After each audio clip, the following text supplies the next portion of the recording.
رب العالمين والصلاة والسلام على أشرف الأنبياء وسيد المرسلين وحبيب الله العالمين أبي القاسم محمد اللهم صل على محمد وآل محمد والصلاة والسلام على أهل بيته الطيبين الطاهرين سيما مولانا وسيدي صاحب العصر والزمان روحي وأرواح العالمين له الفداء وأجل الله تعالى فرجه الشريف اللهم صل على محمد وآل محمد أما بعد رب اشرح لي صدري ويسر لي أمري واحلل عقدة من لساني يفقهوا قولي.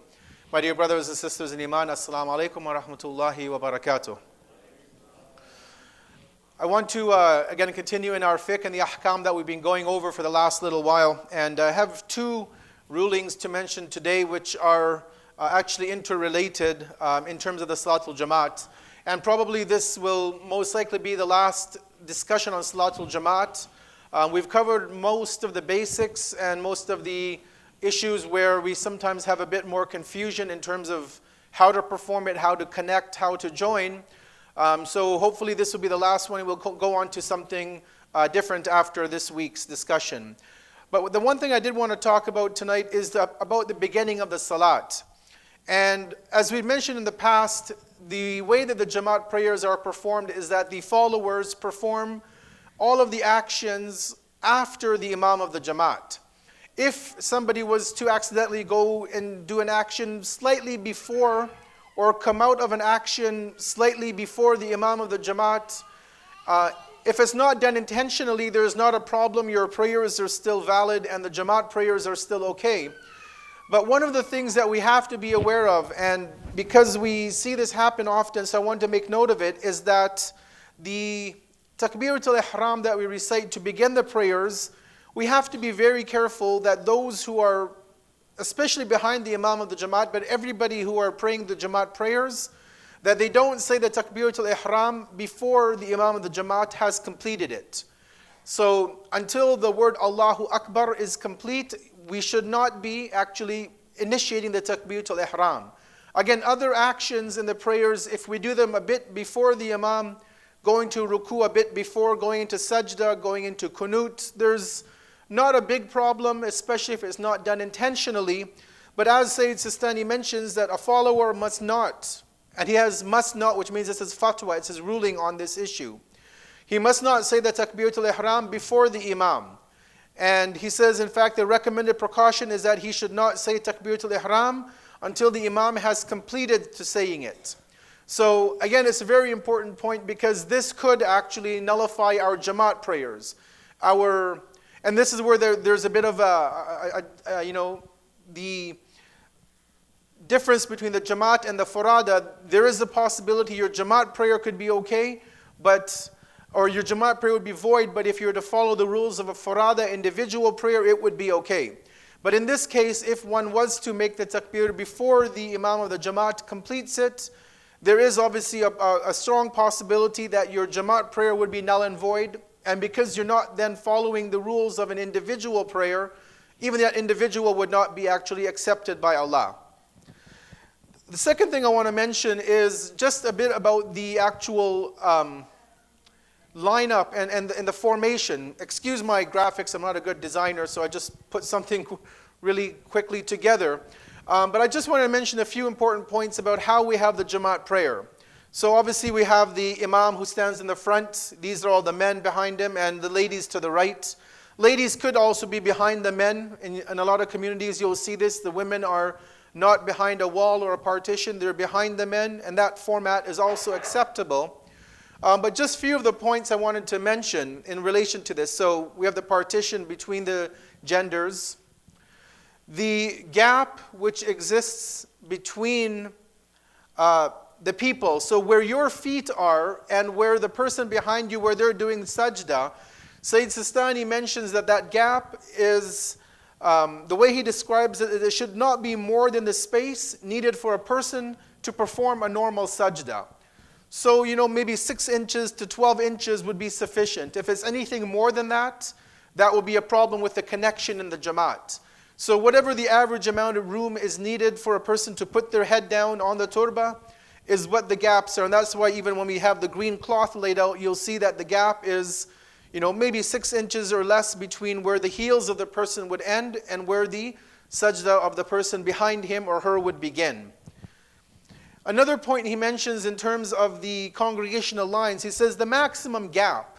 So now we obviously ask people to be close together, shoulder to shoulder as much as possible.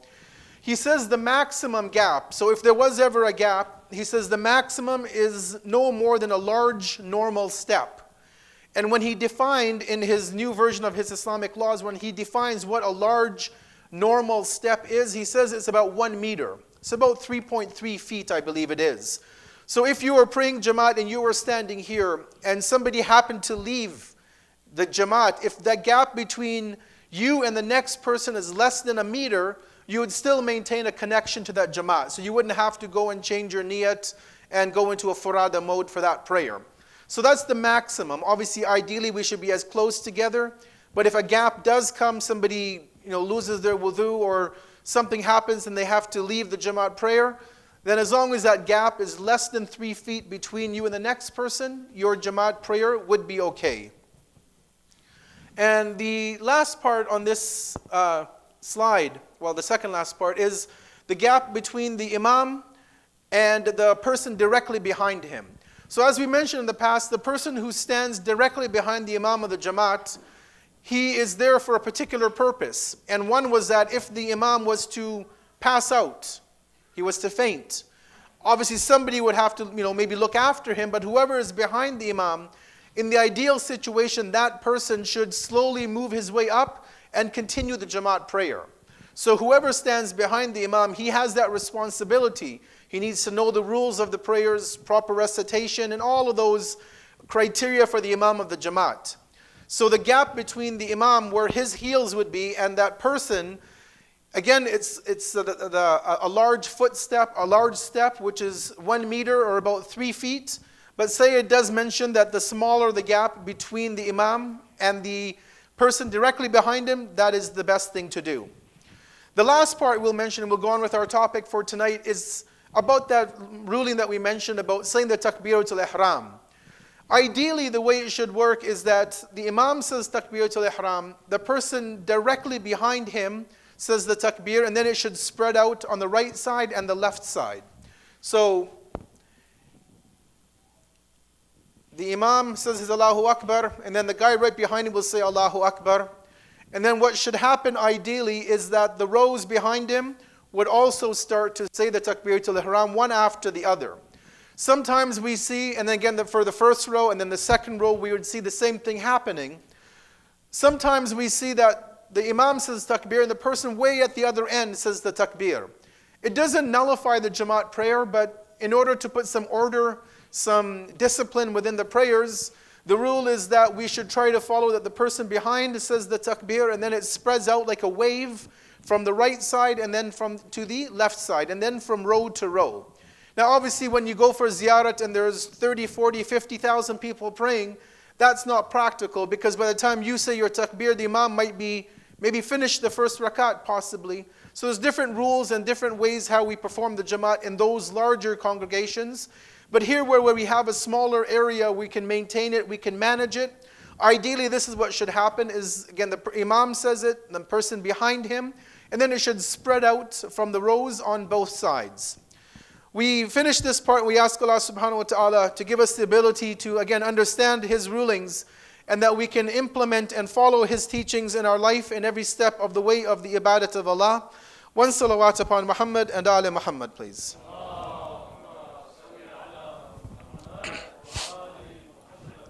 Tonight and randomly during the next little while that we are on the Thursday night programs and there's no other official event happening, I wanted to go through Dua Kumayl. It's a beautiful supplication that we as a community have inherited from the master of the pious, the leader of those who have taqwa, Amir al-Mu'mineen, Imam Ali alayhi salatu wassalam. Allahumma salli ala Muhammad wa ali Muhammad. And there are so many beautiful, obviously the entire dua itself is a beautiful way that Imam is talking to Allah. And in these discussions, I want to just pick out certain segments of the dua and to do a bit of a reflection on what the Imam is asking Allah for. Because obviously when we look at any of the supplications from the Prophet and the Ahlul Bayt, we understand that a dua is not just something that we come to the center to listen to watch on a screen, but rather it's us calling upon Allah. Even this word dua, it literally means to call upon. So when we are calling upon Allah, obviously the best way to call upon Allah is knowing what we're saying to Him.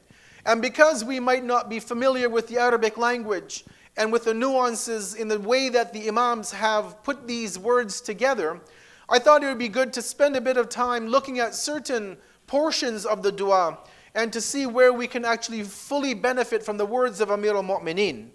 So tonight in this first lecture, first discussion in the reflections of Dua Kumayl, I want to look at the topic of breaking the sin barrier and see how Amir al-Mu'mineen speaks about this in the dua. And again, I'm not going to go through it line by line of the dua, but just I want to choose certain passages for us. But before I actually go into the line, I just want to give us a brief understanding of who Kumayl is. Kumayl has a very interesting history. I don't want to go into a lot of it tonight because I'm still doing some research on it. So hopefully next discussion I'll share with us more of how he came to Islam, because it's a very interesting narrative of him and his tribe becoming Muslims. But he was from Yemen. So the country that we see today that Saudi is bombing incessantly, Kumayl came from that region, from that area of Yemen. They say that he was actually born 7 years before Rasulullah migrated from Mecca to Medina. And he, obviously after the coming of Islam, him and his tribe and his community basically en masse come into Islam as believers. And he becomes, although he's not really officially listed as a companion of Rasulullah, although he lived at the time of the messenger, but we still refer to him as a companion of the messenger. He was definitely a close confidant and a supporter of Amir al-Mu'mineen. He didn't accept the khilafat of the first three khalifas. He pledged his allegiance only to Imam Ali. After Imam Ali, he gave his allegiance to Imam Hassan alayhi salam, and also to Imam Hussein after the death of Imam Hassan. But it's interesting because from this point on, actually, he actually gets imprisoned and thrown in jail. And that's why even though he lived till the year 83 after Hijri, he wasn't in Karbala. And we know when we look at history, we see it on the names of the Shuhada, many Sahaba are missing in Karbala that we would have thought would have been there with Imam Hussein.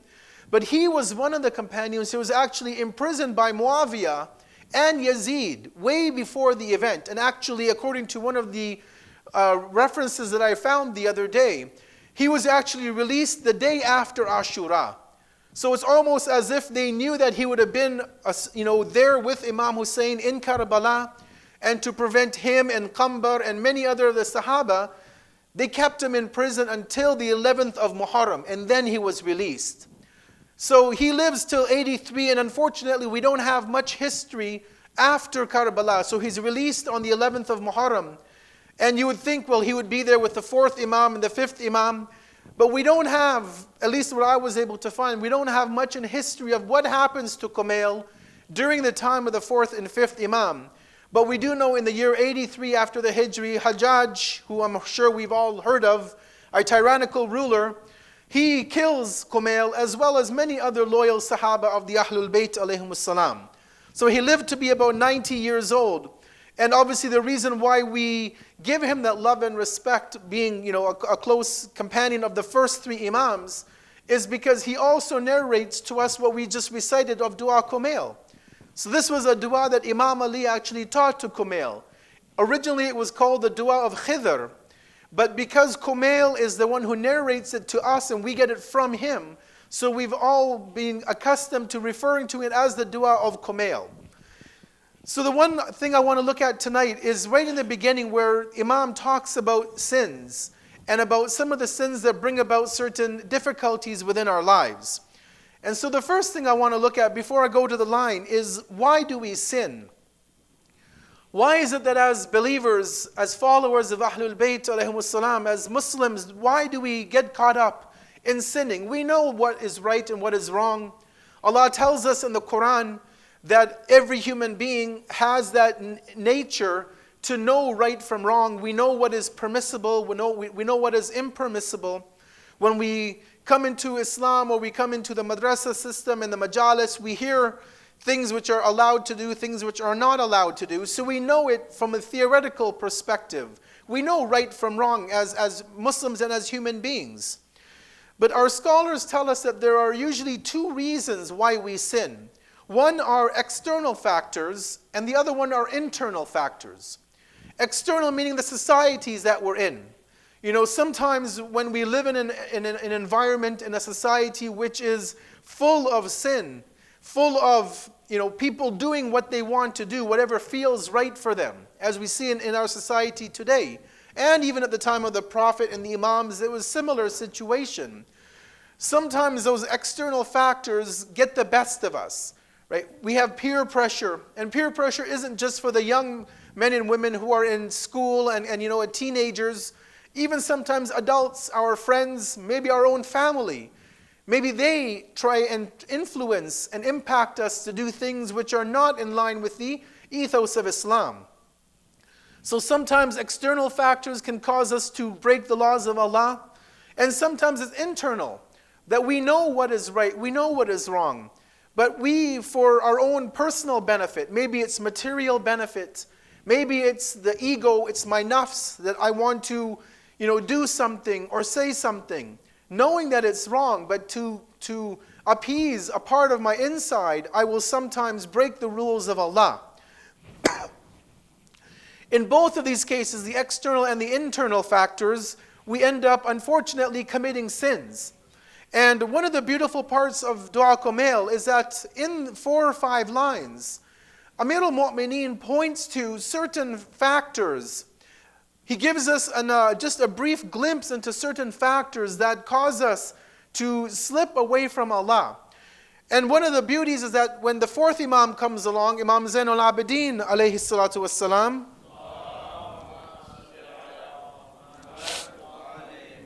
the 4th Imam takes these lines of Dua Kumayl, this Allahumma ghfir li adh-dhunub allati that we repeat 4 or 5 times, depending on the narration of Dua Kumayl. And the 4th Imam gives us explanations of what those sins are, or what those actions are. So tonight I want to look at one of the lines of the dua, in which the Imam says, Allahumma ghfir li adh-dhunub allati tahtikul isam. And this is the very first part of the dua after we praise Allah and we extol the virtues of Allah, where we say, Oh Allah, forgive me those sins which tear apart the safeguards from committing further sins. It's almost as if we're in a bubble. We as mu'min, as believers, are within a protective bubble, that we are protected from certain sins, from doing certain acts of iniquity against the rules of Allah. But there are certain sins and actions that we can perform that pop that bubble. And once that bubble is popped, then basically there is a greater chance that we may fall into even greater sins. So if you can imagine it as we're protected by a bubble, an invisible bubble around us, this ismat, this protection from sinning. But there are certain actions that we may perform that will actually pop that bubble. And that would give room for Satan and for our temptations to actually go further against the rules of Allah. So I want to look tonight in brief at what these sins are that the Imam has talked about. When the 4th Imam gave commentary of this verse, of this passage of the dua, he said that this barrier that is broken, this ismat that we would have that can be penetrated, is basically dissolved by these 5 sins, and these break that sin barrier. One of them is intoxicants of any form, liquid, solid, and whatever else modern science will come up with. And we'll look at these in brief tonight as well, just one hadith or one verse of the Quran about each of them. Gambling in any form, whether it be the lottery, the Lotto 649, whether it be the casinos, online, people think, well, I'm online gambling. I'm not harming anybody. I'm not going to, Casino Rama or whatever. No, online gambling is no different. If it's on your smartphone or in the casino, there's no difference. Number 3, Imam says, is useless speech and people who make others laugh just for the fun of it. Comedians, stand-up comics. This also is one of those things when we engage in it excessively, it can break that protection that we have. and can get us to be performing other sins. Number 4, the fourth Imam says, is when we point out people's defects and shortcomings and deficiencies. And number 5 is where we stay and we are in the company of people who openly sin. Just being around those people, the Imam says, not even us sinning. We're good people, but we hang around with sinners. The fourth Imam says that in itself has the potential to break that protection, that protective bubble around us, enabling us to actually go further in the transgression of the laws of Allah. So the first one that we have is intoxication, is anything that which intoxicates an individual. There's a hadith that I wanted to refer to here from Imam Ali alayhi salam, where he says, where he was asked by a companion. The companion asked Imam Ali, he says, have you said that wine is worse than theft and adultery? And Imam confirmed this, and he says, an adulterer may not commit any other sin, so he or she just does adultery, that's it. But he says when someone drinks alcohol, then they may commit adultery, murder, and even leave their prayers. So really, when we look at it from one perspective, alcohol, intoxicants, drugs, hallucinogenics, marijuana, whatever format you talk about, these have the potential to fog over the mind. And we know about this. You read the newspaper every day, and how many people are killed from drunk drivers. How many women are raped because of men who get drunk and they go to a party and they do things which they shouldn't have done. So Imam Ali shows us that yes, adultery itself is a sin. But alcohol, if you want to weigh the evilness, alcohol can make you do multiple sins, not just drinking. You could kill somebody, you could injure somebody, you could violate somebody's personal space. You can do so many things just through alcohol, just through intoxicants. And so Islam shows us that not only is drinking alcohol haram for you and I, but even to deal with alcohol is haram. The hadith from Rasulullah tells us that everybody, from the person who grew the grapes, for example, to produce alcohol, to the person who harvests it, to the person who transports it, to the person who creates the alcohol, who bottles it, who sells it, who distributes it, all of these people are cursed within the teachings of Rasulullah. And even we know in contemporary times, the Maraja tell us, even us Muslims to work in a restaurant that is licensed is haram. If you have to work in X restaurant that serves alcohol and you as a waiter or waitress have to serve alcohol to another person, even a person who doesn't believe alcohol to be forbidden, this is a sin in Islam. To own a grocery store, a convenience store where you have to sell alcohol, this is a problem in Islam. Yes, there are certain other things which are haram. For example, meat which isn't slaughtered Islamically. We can get away with selling that, not a problem. Lottery tickets, there is legal loopholes in Islam to allow us to, if we have a convenience store and we have to sell them, there is a legal loophole to get out with or to get away with selling that. But with alcohol, really there is no legal loophole that you can find or ask the marja or look in the hadith or ayat. Alcohol basically in all of its, rather intoxicants and all of its forms are prohibited in the tradition of Islam. The second sin that Imam mentions within these passages is gambling. And as I mentioned, it doesn't only include going to a casino. That was the way 10, 15, 20 years ago. But today we know that lottery tickets, you go shopping for your groceries and lottery tickets are there. You go to fill up gas, lottery tickets are available. You have your smartphones, people can gamble online. People can use their computers and gamble. So any form of gambling according to Islam is prohibited. But not only that, our scholars tell us that not only is it prohibited to gamble, but even to use the instruments of gambling for fun is not allowed. So guys who just get together and hang out and play poker with poker chips, not betting money, this is haram. Scholars even go a step further and say even many of the card games you might play on your smartphone are also haram, even if in the digital format.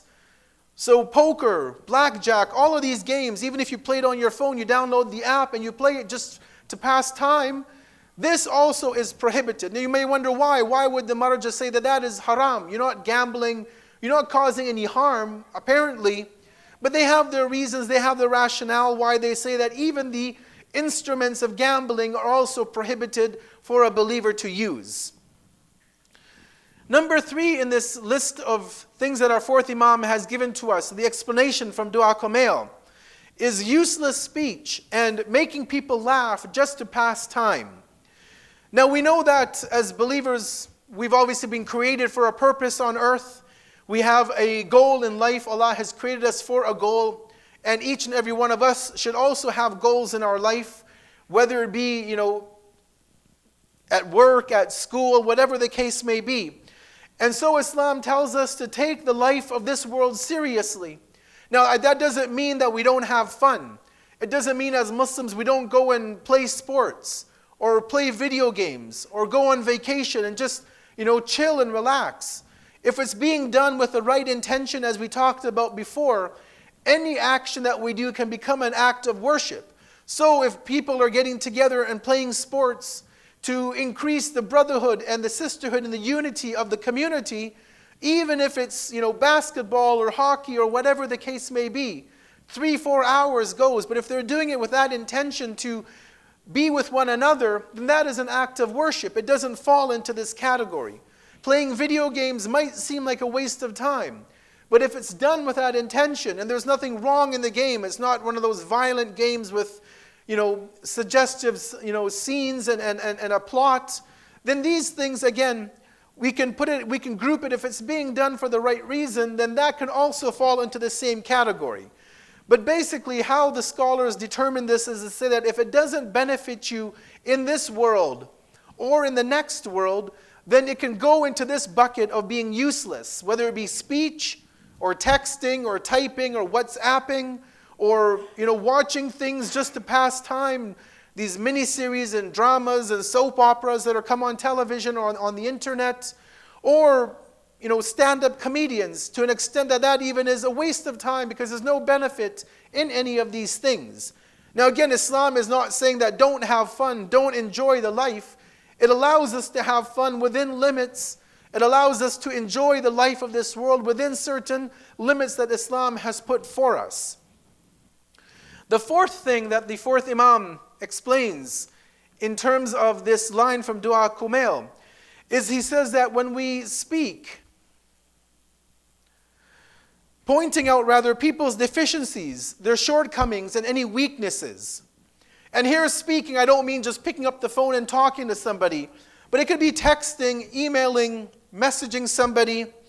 You say, oh, did you see that brother today? He looks like this. He's overweight. He's like this. He's like that. This is a form of ghiba, is a form of backbiting. Or we talk about maybe their financial status. Sometimes I hear that on the ladies' side in certain communities, if a sister wears the same outfit twice to the majlis, people will start pointing fingers. Well, didn't you wear that outfit last time at the waladat of the imam? Why are you wearing it again? As if we have to have an outfit for every single event. Or she has one purse that she spent $800 on buying a purse, and now she has to buy another one because she already used that one time at a majlis. Because if she doesn't bring in a new purse, or a new outfit, or a new pair of shoes, or a new ring, or something, then people will start talking about her and pointing fingers at her. And then the messages will start going back and forth. People will start phoning. Did you see what that sister wore? They'll text other, oh, she wore that same outfit 2 weeks ago. All of these things, whether it's the person's physical appearance, it's the morals, their behavior, their material, their religious deficiencies. Maybe somebody doesn't know how to pray and we make fun of them. Why make fun? Why not go and help them learn how to pray properly? Somebody isn't doing something right in Islam, they don't know. Why not go and teach and help them and guide them rather than go and talk behind their back and make fun of them and laugh at them? And this brings me to this next hadith from Rasulullah, the Prophet Muhammad sallallahu alayhi wa alihi wa sallam.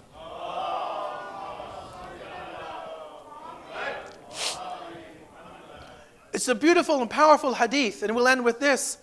He says, "O you who have simply embraced Islam verbally, but have not wholeheartedly come into the religion.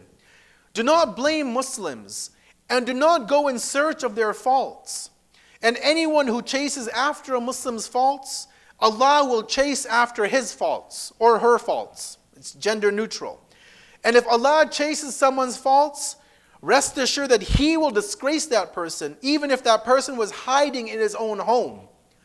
Right? So who are we as Muslims to point the finger at other people and say, well, that sister does that and that brother's doing that? You know, look at it. When you point the finger, there's 3 fingers pointing back at you. So if you're going to point one defect or one flaw in somebody else's character, look at ourselves, and we probably have the same thing that we're accusing that person of, or maybe even worse within ourselves. We only see the apparent of that person, but they don't see our hidden sins that we commit. So rather than us worrying about other people and what woman is wearing this and she wore that and how many purses she has and what kind of car the person drives and how big is their house, let's worry about ourselves, think about ourselves, think about our own akhirat, our own next world. Really, it's not worth it to pick and look at other people and to pry into their lives. And then, worse than that, we go and spread and talk about it in society. We go and tell other people and we talk about them, not realizing that, again, at the end of the day, that we also have shortcomings. And just as we want Allah to hide our defects, we have to be ready to hide those of other people. Sallu ala Muhammad wa ali Muhammad.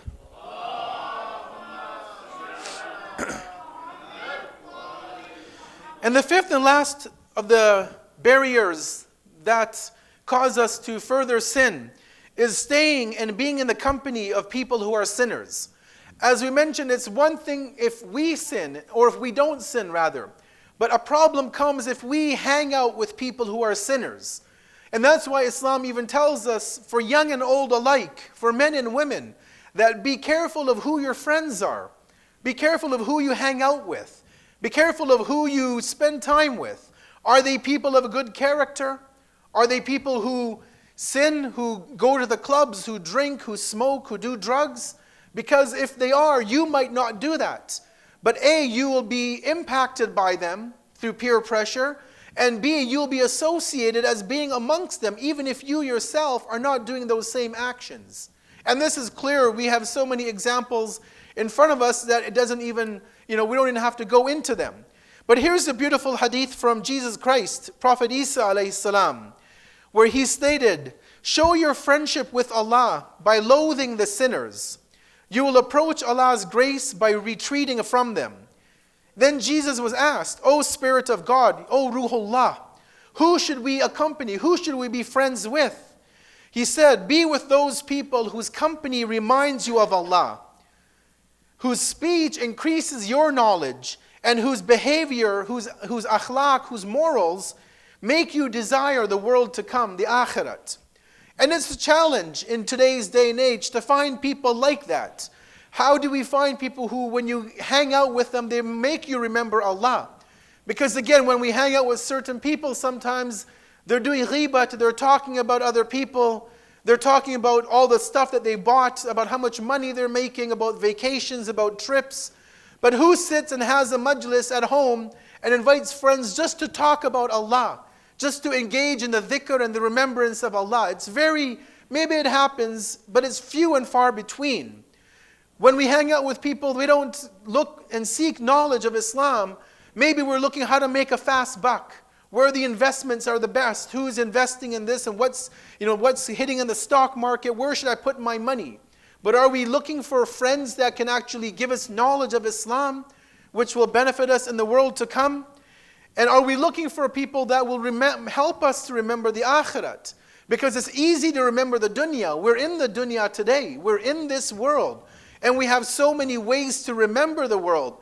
But do we have somebody, a friend, that we can call a true friend, that can spark that thought in our head about the akhirat, about the day of accountability, the day of resurrection? And if we have those friends, that's great. We should keep them and we should try and maintain that friendship. And if we don't, then we need to look for such individuals within our lives. We end and we ask Allah, through the blessings of Kumayl ibn Ziyad and the beautiful dua that he has given to us And this is his shrine in Iraq. For those who have not been, this is where Kumayl is buried. We ask Allah that we are able to benefit from Kumayl ibn Ziyad, from his dua, from his intercession, and that through remembering him in this way that we can ask Allah to give us Kumayl's shafaat on the day of resurrection. We ask Allah to keep us all under the banner of the wilayat of Muhammad and Ali Muhammad. We ask Allah to keep our families, our spouses, our children all on the path of Islam and the teachings of Ahlul Bayt alayhimus salam. We ask Allah to forgive us our sins, to keep us on Siratul Mustaqim, to give the thawab of this program tonight to the marhumin, to the deceased from this community, from all of our family, our friends, the ulama who have left this world, the shuhada who have left this world. And lastly, but not least, we ask Allah to hasten in the dhuhr of the advent of our 12th Imam, Imam al-Hujjah, and that we can live to see the day of the dawn of our 12th Imam. رَبَّنَا تَقَبَّلْ مِنَّا إِنَّكَ أَنْتَ السَّمِيعُ الْعَلِيمُ. For Kumayl ibn Ziyad, for all the noble Sahaba of Amir al-Mu'mineen, let us recite one Surah al-Fatiha. Before that, one loud salawat upon Muhammad wa Ali Muhammad. Ala Muhammad wa Ali Muhammad.